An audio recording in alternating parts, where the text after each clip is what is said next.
Hello दोस्तों, welcome to let's crack it. और ये है आपकी विज्ञान प्रगति मैगज़ीन अगस्त 2020 का ये एडिशन है, जिसको यहाँ पर हिंदी में मैं आपका डिस्कशन कराने के लिए जा रहा हूँ। 30 रुपये की मैगज़ीन मार्केट में मिलती है, आपको ये ख़रीदने की बिल्कुल भी ज़रूरत नहीं है। आप नीचे लिंक पर जाइए, टेलीग्राम चैनल ज्वाइन कीजिए, सभी पीडीएफ्स वहाँ पर मिलती हैं। ठीक है, अब इम्पोर्टेंस क्या है मैगज़ीन का। मैगज़ीन सीएसआईआर के द्वारा प्रकाशित होती है, जो कि गवर्नमेंट के भी यहाँ पर वर्क करते हैं। विज्ञान के क्षेत्र में जितनी भी एक महीने में चीज़ें हुई हैं उन सब का डिस्कशन यहाँ पर होता है। हम इस मैगज़ीन में क्या करने वाले हैं, देखिए 60 से 70 के बीच में पेज इसके अंदर आते हैं। सभी पेज इंपॉर्टेंट नहीं है, कोविड से रिलेटेड बहुत सारी चीज़ें हैं जो आपको पता है कि फेस मास्क वगैरह का यूज़ कीजिए। देखिए बहुत ही इंपॉर्टेंट पॉइंट्स यहाँ पर जो यूपीएससी प्रीलिम्स के लिए हैं, सिर्फ हम उनको डिस्कस करेंगे। आप प्रीवियस ईयर पेपर उठा के देखिए, आपको समझ में नहीं आएगा कि पॉइंट्स आखिर क्वेश्चन आते कहाँ से हैं। तब आपको पता चलेगा कि क्वेश्चंस ऐसी ही मैगजीनों से आते हैं जो कि नहीं पढ़ाई जाती कहीं पर भी। आप यूट्यूब पर भी देखिएगा, इसके ऊपर कोई वीडियो नहीं बनी हुई है, लेकिन पॉइंट्स यहाँ से आते हैं। तो इसको हम डिस्कस करेंगे। डिस्कशन स्टार्ट करने से पहले एक बार फिर बता दूं कि सिर्फ वही पॉइंट डिस्कस करेंगे जो कि बहुत ज़्यादा इंपॉर्टेंट हैं। ओके सॉरी, फालतू की चीज़ें इसमें डिस्कस नहीं करेंगे, अवॉइड करेंगे। ओके, तो पहले तो आप चैनल को सब्सक्राइब कीजिए। चलिए जाइए चैनल सब्सक्राइब करके आइए। पहले वीडियो तभी स्टार्ट होगी जब आप चैनल को सब्सक्राइब करेंगे। चलिए, ओके, कर दिया, ठीक है। चलिए फिर चलते हैं, डिस्कशन स्टार्ट करते हैं। ओके, तो हैकिंग के बारे में इस पर कुछ ज़्यादा फोकस दिया गया था। ओके, तो देखते हैं आगे। ये आपका सिर्फ पिछले अंक के बारे में है कि पिछले अंक में जितनी चीज़ें मिली, ये आपका इंट्रोडक्शन है। देखिए क्या सार्स सी ओ वी जो कोविड-19 था, जो कोरोना वायरस है, उसको हम यही कहते हैं सार्स सी कोविड-19। तो क्या ये हवा द्वारा फैलता है? अब आप अभी इसके ऊपर डिस्कशन देखिए चल रहा है कि ये हवा द्वारा फैलता है या नहीं फैलता है, तो अभी हम इसको डिस्कस नहीं करेंगे। और ना ही ऐसा कोई आर्टिकल आने वाला है कि अभी तो WHO को भी नहीं पता ना पूरा कि हवा द्वारा फैलता है या नहीं फैलता। ओके, तो हम इस आर्टिकल को डिस्कस नहीं करेंगे, आगे चलते हैं। देखिए इंसान की हैकिंग अब नज़र हर कदम पर। इस आर्टिकल के अंदर कुछ इंपॉर्टेंट पॉइंट्स दिए हुए हैं, मैंने पूरी जो बुकलेट है वो हाईलाइट की हुई है, तो सिर्फ उन्हीं पॉइंट्स को देखेंगे। देखिए अप्रैल 2020 में भारत सरकार ने आरोग्य सेतु ऐप लॉन्च किया, आपको पता ही है। इससे लोगों को जानकारी मिल सकती है कि उनके आसपास कितने लोग संक्रमित हैं और कहीं वे खुद तो उसकी चपेट में नहीं आ गए। इस ऐप की मदद से सरकार और प्रशासन को यह भी पता चलता है कि किसी इलाके में कोरोना की संख्या कितनी है। तो ये एक ऐप लॉन्च किया गया था, जैसे ब्रिटेन में कॉन्टैक्ट ट्रेसिंग ऐप लॉन्च किया गया था, इसी प्रकार से इंडिया में आरोग्य सेतु ऐप लॉन्च किया गया था। आरोग्य सेतु की तरफ इसके बारे में और कुछ नहीं है। देखिए कॉन्टैक्ट ट्रेसिंग डिवाइस ये जो है ब्रिटेन में लॉन्च हुई थी और ये काफ़ी ज़्यादा अच्छी थी, आरोग्य सेतु से अच्छी डिवाइस यहाँ पर थी। ओके, तो यहाँ पर हमने इसके बारे में जाना।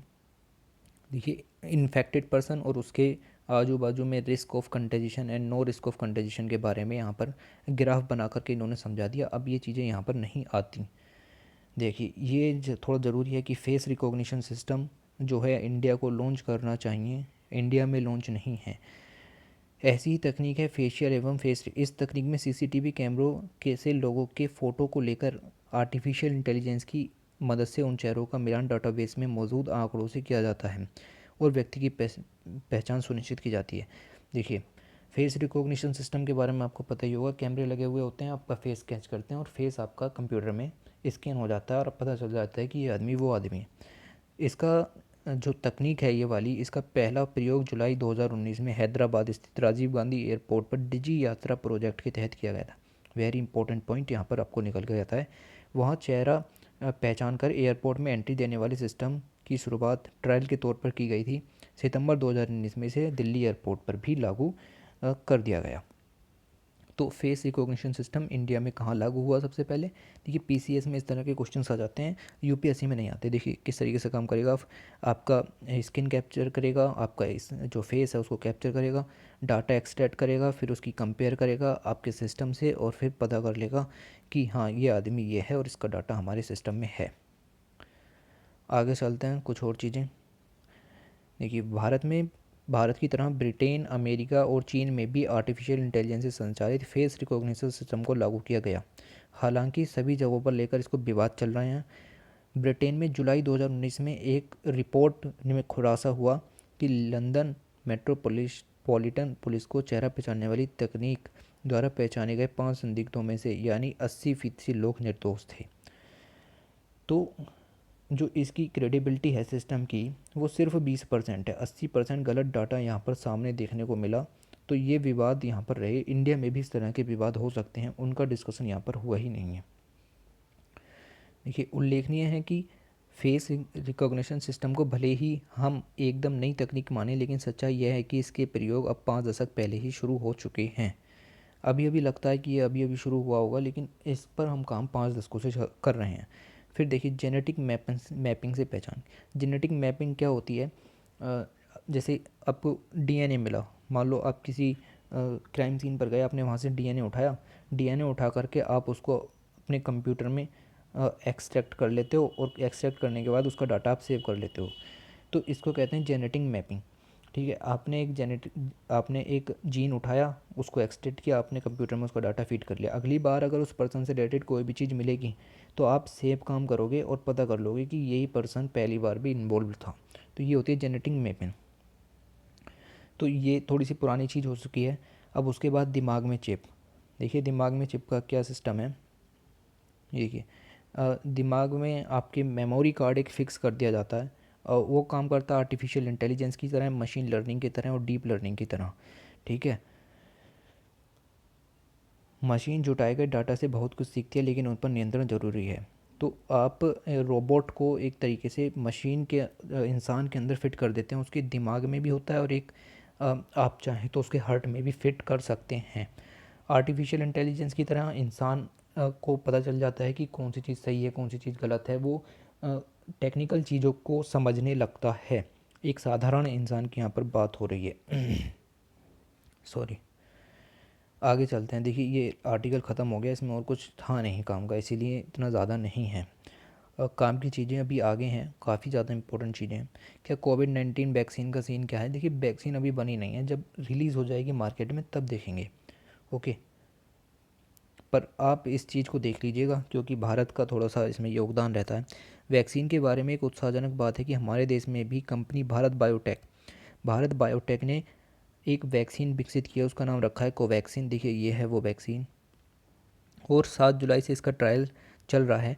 यह वैक्सीन आईसीएमआर और एनआईवी के साथ मिलकर विकसित हुई है। तो तीनों जो इंस्टीट्यूट हैं उनका नाम आप थोड़ा याद रखिएगा, स्टेट पीसीएस वगैरह में या फिर एसएससी वगैरह के एग्ज़ाम से पूछ लेते हैं। ठीक है, इस सब के बारे में ज़रूरत नहीं है कैसे बनती है वैक्सीन। आगे चलते हैं। फिर आयुष मंत्रालय ने भी इसमें काफ़ी कुछ मदद की। उन्होंने जो अश्वगंधा वगैरह हैं और ये तरह के औषधि वगैरह होती हैं, उनके साथ मिल करके यहाँ पर शुरू की। देखिए, अब ये आर्टिकल बहुत ज़्यादा इंपॉर्टेंट है। सोलर डायनामिक्स ऑब्जर्वेटरी सूर्य के भेद खोलती अद्भुत आँखें।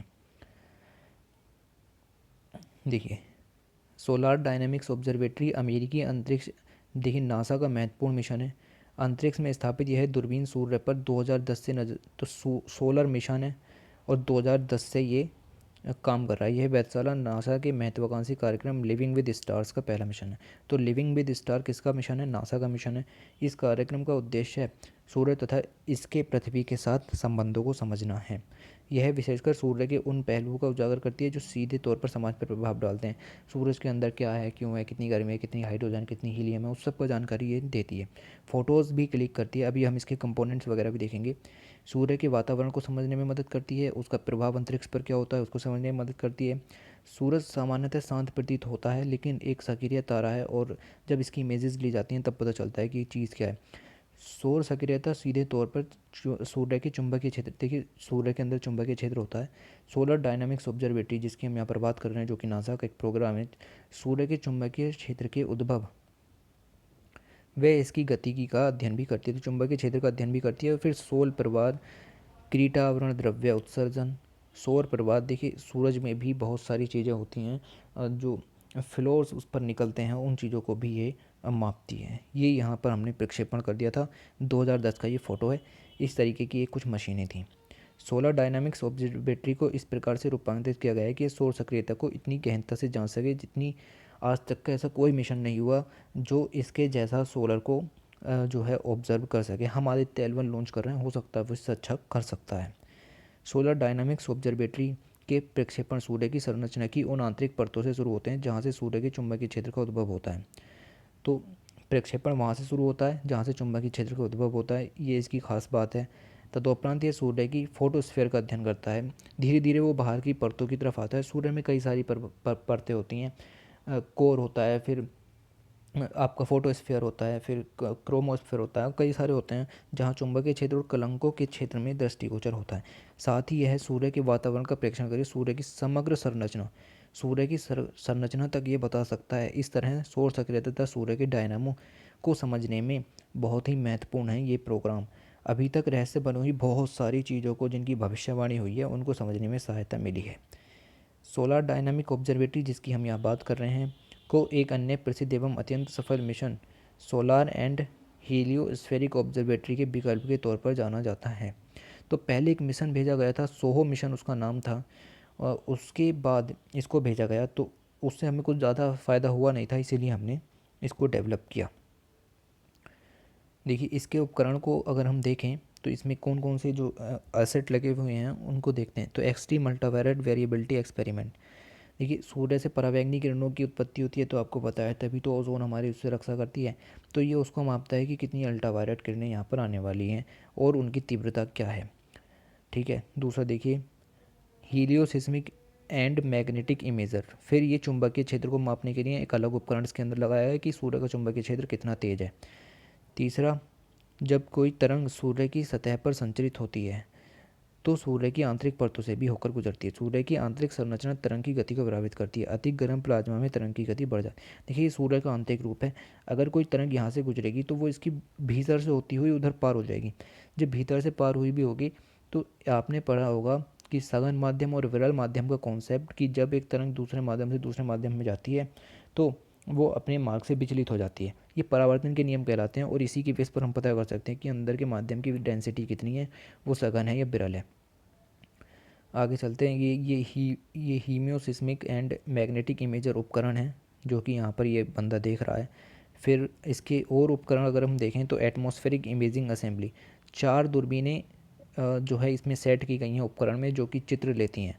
देखिए ये हैं वो दूरबीनें, आपने ऐसी दूरबीन आज तक देखी भी नहीं होगी। ये फ़ोटो लेकर के और इनको भेजती हैं, मेगाबाइट में इनकी स्पीड होती है। अद्भुत डाटा प्रवाह, अपने प्रक्षेपणों से जुड़ी डाटा 150 मेगाबाइट प्रति सेकंड की स्पीड से यहाँ धरती पर भेजे जाते हैं सूचनाएं, और 50 गुना तक अधिक। अभी नासा का इतिहास में कोई ऐसा मिशन नहीं हुआ जो इतनी तेज़ी से डाटा पृथ्वी की तरफ को भेजता है। बात समझ रहे हैं। देखिए ये कुछ जो सोलर डायनामिक्स ऑब्जर्वेटरी ने कुछ तस्वीरें भेजी, ये सूर्य की सतह की है और ये देखिए प्रकाश किस तरीके से बाहर की तरफ को जा रहा है। तो यहाँ पर हो सकता है एक विस्फोट हुआ हो और जिसकी वजह से इस तरह की चीज़ें हुई हों। यहाँ पर सूर्य का एक बहुत ही अच्छा इमेज फिर से दिखाया गया है। देखिए दिसंबर 2011 से वैज्ञानिकों ने 2011 से वैज्ञानिकों ने धूमकेतु सूर्य की सतह से लगभग 8 लाख किलोमीटर की दूरी से गुजर के भीषण ताप में भी बच निकला। तो इसकी देखिए खास बात सोलर डायनामिक्स ऑब्जर्वेटरी की, भीषण ताप से भी बच निकला। तो इससे बहुत सारी चीज़ें पता लगी। फरवरी 2012 में इसने बहुत सारे रोचक दृश्य लिए, उनकी तस्वीरें पृथ्वी की तरफ को भेजी। मार्च 2015 में क्रीटा विकर्ण छिद्र को इन्होंने खोजा, परावैंगनी तरंग द्रव्य में सूर्य का चित्र, और ये कुछ अच्छे चित्र यहाँ पर भेजे। तो यहीं पर यही बताया गया है कि चित्र भेजे गए, बहुत सारी अच्छी अच्छी चीज़ें हमें इस ऑब्जर्वेटरी से मिली हैं। ये देखिए, ये आप देख रहे होंगे ये चीज़, ये क्या है, सोलर डायनामिक्स ऑब्जर्वेटरी द्वारा भेजे गए डाटा को ग्रहण करने के लिए। तो डाटा आता है इसमें स्टोर होकर के नीचे सर्वर में चला जाता है। न्यू मैक्सिको के पास वाइट स्टैंड मिसाइल रेंज में रेडियो एंटीना का एक सुंदर दृश्य, वाकई सुंदर है, यहाँ पर आप रेनबो भी देख सकते हैं। तो इसके अंदर आर्टिकल के अंदर इतना ही था। आपको पता होना चाहिए मिशन किसका है, नासा का मिशन है, किस चीज़ के अंदर है, living with stars program NASA का है। बहुत सारी चीज़ें हमने इसके अंदर डिस्कस की, इसने क्या क्या किया, कैसे किया। तो इस तरह के आर्टिकल्स यहाँ पर इंपॉर्टेंट हो जाते हैं। अब देखिए यहाँ से एक नया आर्टिकल है ओगेनसॉन। हम क्या डिस्कस करने वाले हैं, देखिए सीधा क्वेश्चन आएगा कि अभी अभी एक टर्म ओगेनसॉन न्यूज़ में रही, ये क्या है। तो 4 ऑप्शन दे देगा, तो उसमें ही एक ऑप्शन आपको पता होना चाहिए। एक नया तत्व खोजा गया, आवर्त सारणी आपने पढ़ी हो, मेंडलीव ने इसका डिस्कशन किया था, मेंडलीव ने इसको डेवलप किया और उन्होंने जो कुछ जगह पर खालिस्तान छोड़ दिए कि जब बाकी तत्व मिलेंगे तो हम इन्हें यहाँ पर रखेंगे। करते करते करते करते 117 तत्व यहाँ पर भर चुके थे और अब 118वां तत्व जो कि ओगेनसोन है वो हमें मिल चुका है। तो अब आवर्त सारणी में 118 तत्व यहाँ पर हो चुके हैं। देखिए परमाणु संख्या इसकी 118 है और ओगेनसोन तत्व हो गई है। टोटल 118 तत्व हो गए हैं। पहला तत्व हाइड्रोजन होता है और आखिरी तत्व ओगेनसोन अब फिक्स हो चुका है। ओके, ये अगर आप देखना चाहें तो 2 18 18 32, ये सिर्फ आपको केमिस्ट्री वाले बच्चे समझ पाएंगे जिन्होंने थोड़ी सी केमिस्ट्री पढ़ी हो। अब यहाँ पर पॉइंट्स इंपॉर्टेंट हैं। देखिए एक तत्व होता है नेपच्यूनियम, उसका संश्लेषण मैकमिलन ओबेल्सन ने किया था। एक तत्व होता है प्लूटोनियम, उसका संरक्षण सीबोर्ग तथा उसके साथियों ने किया। फिर एक जो ये एजेंसी है, जो प्रयोगशाला है, लॉरेंसबर्ग नेशनल लेबोरेटरी, ये कैलिफोर्निया में स्थित है। तो ऐसे छोटे छोटे क्वेश्चन ये आपसे छोटे एग्जामों में पूछे जा सकते हैं। देखिए रूस के एक महान वैज्ञानिक थे यूरी ओगेन्सियन, उन्हीं के नाम पर इस तत्व का नाम रखा गया ओगेनसोन 118। तो ये पॉइंट इंपॉर्टेंट है, ये रूस के वैज्ञानिक थे। पीसीएस के लिए बहुत ही इंपॉर्टेंट क्वेश्चन यहाँ से देखने को मिलता है। यूपीएससी के लिए क्या क्वेश्चन है, ओगेन्सियन नाम अभी अभी न्यूज़ में था, ये क्या है। बात समझ रहे हैं ना किस तरह के क्वेश्चन आते हैं। फिर और इसके अंदर देखिए कुछ और चीज़ें अच्छी हो तो पिछली पीढ़ियों ने कल्पना भी न की थी कि एक दिन परमाणु संख्या 104 से 118 तक के सुपर हैवी तत्व भी इंसान बना लेगा। देखिए ये सब क्या होता है यहाँ पर, देखिए आप ये देखिए आवर्त सारणी, ये वाली जो लाइन है ये हमारी लाइन अब पूरी हो चुकी है। ये सुपर हैवी एलिमेंट्स कहलाते हैं 104 से लेकर के 118। 118 एब्सेंट था, अब पूरा हो गया। ठीक है, तो इसी चीज़ को लेकर के आर्टिकल यहाँ पर आया है। पूरी लाइन कंप्लीट हो चुकी है। ओके, ओगेन्सियन के कोल्ड एवं हॉट फ्यूज़न थ्योरी। तो जो रूस के वैज्ञानिक थे ओगेनेशियन, उनकी थी cold and hot fusion theory. उन्हीं से ही ये जो ट्रांस एक्टेनाइड जो सुपर हैवी तत्व हैं उन्हीं के बारे में cold and hot fusion theory किसकी थी, ओगेन्सियन की। किसकी थी, ओगेन्सियन की। तो आपको ये छोटे छोटे पॉइंट्स पता होने चाहिए। फिर ये जो तत्व दिए गए हैं आप चाहें तो इसको खुद भी पढ़ सकते हैं, इसमें कुछ पढ़ाने लायक है नहीं, तो स्क्रीनशॉट ले सकते हैं। फिर ये वैज्ञानिक देखिए ओगेन्सियन, ये जो सर हैं ये ओगेन्सियन हैं। सितंबर 2017 में आर्मेनिया के डाक टिकट पर भी इनका जो चित्र अर्क किया गया। देखिए ये ओगेन्सियन का चित्र, ये डाक टिकट है आर्मेनिया का। आगे चलते हैं। फिर आप 104 से 118 सुपर हैवी तत्वों के बारे में पढ़ सकते हैं कि इनकी खोज कैसे हुई और इनका संकेत क्या है और खोज का वर्ष यहाँ पर दिया हुआ है और क्यों इनका नाम ऐसा रखा गया। जैसे ओगेनसोन, रूसी वैज्ञानिक ओगेन्सियन के कारण, ओजी इसका संकेत है। और राइट, तो ये आपकी आवर्त सारणी यहाँ पर हो गई। ओगेन्सियन के बारे में जितना जानना था उतना हमने जान लिया। इसके बाद इसमें कुछ जानने की ज़रूरत नहीं। देखिए महामारियों से बचाव करता डाटा और गणित विज्ञान। तो कोविड-19 है, गणित और डाटा विज्ञान की बहुत ज़्यादा ज़रूरत है। सारा डाटा प्रेजेंट करना होता है, कोविड-19 से कितना संक्रमण है, क्या रेट है, किस तरह से चीज़ें चलती हैं। तो आर्टिकल इतना बहुत बिल्कुल भी काम का नहीं है, ना पीसीएस के लिए ना यूपीएससी के लिए। आपको पता है कि डाटा में तो गणित की ज़रूरत होती ही होती है। तो इस चीज़ को हम डिस्कस नहीं करने वाले हैं, ना ही मैं करवाऊँगा। फिर यहाँ पर कुछ बुलेटिन्स, छोटी छोटी खबरें। देखिए सीएसआईआर की लखनऊ स्थित प्रयोगशाला वनस्पति अनुसंधान में कोविड परीक्षण की अत्यधिक बायोलॉजिकल प्रयोगशाला स्थापित की गई है। तो कहाँ पर बनी है अत्याधुनिक वायरोलॉजी प्रयोगशाला, किसने बनाई, सीएसआईआर एनबीआरआई के साथ मिलकर के। ओके, तो ये छोटी चीज़ें जो कोविड-19 के दौरान जो बनी, इन सब को लेकर के यहाँ डिस्कशन हुआ। विश्व स्वास्थ्य संगठन के अनुसार स्थापित की गई। फिर 300 से अधिक परीक्षण कोविड-19 के दौरान हो चुके हैं। फेज़ 3 ट्रायल हो चुका है। देखिए ये सब चीज़ें आप समझिए काम की नहीं होती हैं। फिर एक मैकेनिकल वेंटिलेटर बनाया गया है। आविष्कार, देखिए वो कहते हैं ना कि ज़रूरत ही आविष्कार की जननी है, तो वही सब यहाँ पर हुआ है। अब ये इम्पोर्टेंट हो गया थोड़ा। सेफ्टी ग्लास बनाए गए हैं जो डॉक्टर्स हैं उनके लिए कि वो अपनी आँखों को प्रिजर्व करके रखें। फिर दूर दराज क्षेत्रों में सहयोगी हो सकती है एनसीएल की ऑक्सीजन संवर्धन यूनिट। देखिए ये जो है ये ऑक्सीजन एनरिचमेंट यूनिट है, इसको आप अपने साथ ले जा सकते हैं। आपको बस में लगा कि मुझे सांस नहीं आ रही, यहाँ से मास्क निकालो, बस में ही लगा लो। कहीं पर भी हो, कहीं पर भी बैठे हों, वहीं पर ही आप इसका यूज़ कर सकते हैं। ऑक्सीजन सिलेंडर की ज़रूरत नहीं है। तो इसको यहाँ पर बनाया गया। सीएसआईआर एनसीएल पुणे के वैज्ञानिकों ने विकसित किया है। यह एक पोर्टेबल उपकरण है, मीन्स आप इसको हाथ में भी ले जा सकते हैं। दूर दराज अस्पतालों में वगैरह वगैरह में इसका प्रयोग हो सकता है। वेंटिलेटर पे रखे जाने के बाद ऑक्सीजन संवर्धन यूनिट की मदद से भी उपचार, यानी कि हॉस्पिटल में भी यूज़ किया जा सकता है। खूबी यह है कि ऑक्सीजन सिलेंडर की ज़रूरत नहीं पड़ती, ना ही सिलेंडर ढोने की ज़रूरत है। तो इस तरह के आविष्कार कोविड-19 के दौरान हुए। अब यहाँ पर एक चमत्कारी औषधीय मशरूम की खोज हुई है जिसका नाम है गैनोडर्मा। आपको सिर्फ ये याद होना चाहिए कि गैनोडर्मा आगे ही अभी मिला, ये क्या है। तो ये एक चमत्कारी औषधीय मशरूम है। इसके बारे में क्या काम का है वो यहाँ पर देखिए।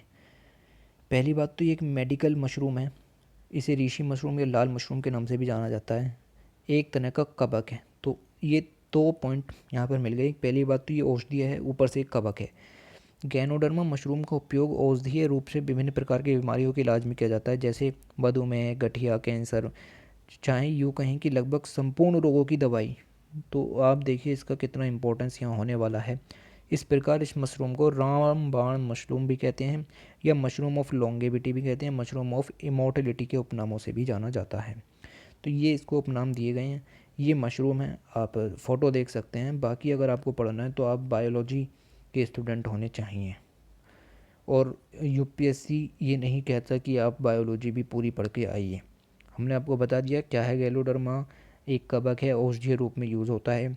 बाकी कितने इसमें माइटोसोम्स होते हैं, क्या होते हैं, वो सब आपको नहीं पढ़ना भाई, ठीक है। अच्छा समझो इस चीज़ को कि आपको वो चीज़ नहीं पढ़नी।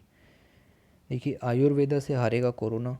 आयुष मिनिस्ट्री ने बहुत सारी योजनाएं लॉन्च की कि जो कोरोना के लिए, जैसे आपने काढ़ा वाड़ा भी पिया होगा तो वो भी सब आयुर्वेद के अंदर ही आता है। तो इस चीज़ को देखते हैं कि आखिर आर्टिकल के अंदर कुछ दिया हुआ है कि नहीं। कोरोना वायरस के लक्षण आपको पता ही है, इतने सालों से सुन रहे हो। फिर देखिए अश्वगंधा को यहाँ आयुष मंत्रालय ने घोषित कर दिया सुपर फूड। मीन्स ये आपको कोरोना वायरस से बचा सकता है। अश्वगंधा को एक सुपर फूड का नाम इसलिए दिया गया है, एनर्जी ज़्यादा मिलती है, इम्यूनिटी के लिए बहुत ज़्यादा ज़रूरी है। तो किस जो औषधि को अभी अभी सुपर फूड का नाम दिया गया है, अश्वगंधा औषधि को। कोरोना वायरस के लक्षण आपको पता है, हम नहीं पढ़ाएंगे। रोग प्रतिरोधक क्षमता कैसे बढ़ाएं, अच्छा खाएं, अच्छा पिएं, सेहत का ध्यान रखें। देखिए ये इंटरव्यू है, इंटरव्यू आपको नहीं पढ़ना होता, और वो भी कोविड से रिलेटेड है। ये कोरोना वायरस की आत्मकथा, मीन्स अगर कोरोना सर्वाइवर हो तो उसके बारे में लिखा हुआ है। देखिए मैगजीन से आप पढ़ सकते हैं, पर मैं यहाँ यूपीएससी के लिए और पीसीएस के लिए इंपॉर्टेंट चीज़ें पढ़ा रहा हूँ, तो ये फालतू चीज़ें हम यहाँ डिस्कस नहीं करेंगे। फिर ये एक प्रतियोगिता करवाता है CSIR, उसके रिजल्ट्स हैं, हमारे लिए ज़रूरी नहीं है, बच्चों को रिजल्ट्स मिलते हैं। देखिए ये थोड़ा सा इंपॉर्टेंट है। सेल्फ हीलिंग मटेरियल यहाँ पर एक डेवलप हो चुका है। क्या है, कैसे है, थोड़ा सा डिस्कस कर लेते हैं, कुछ इंपॉर्टेंट हो तो इसमें।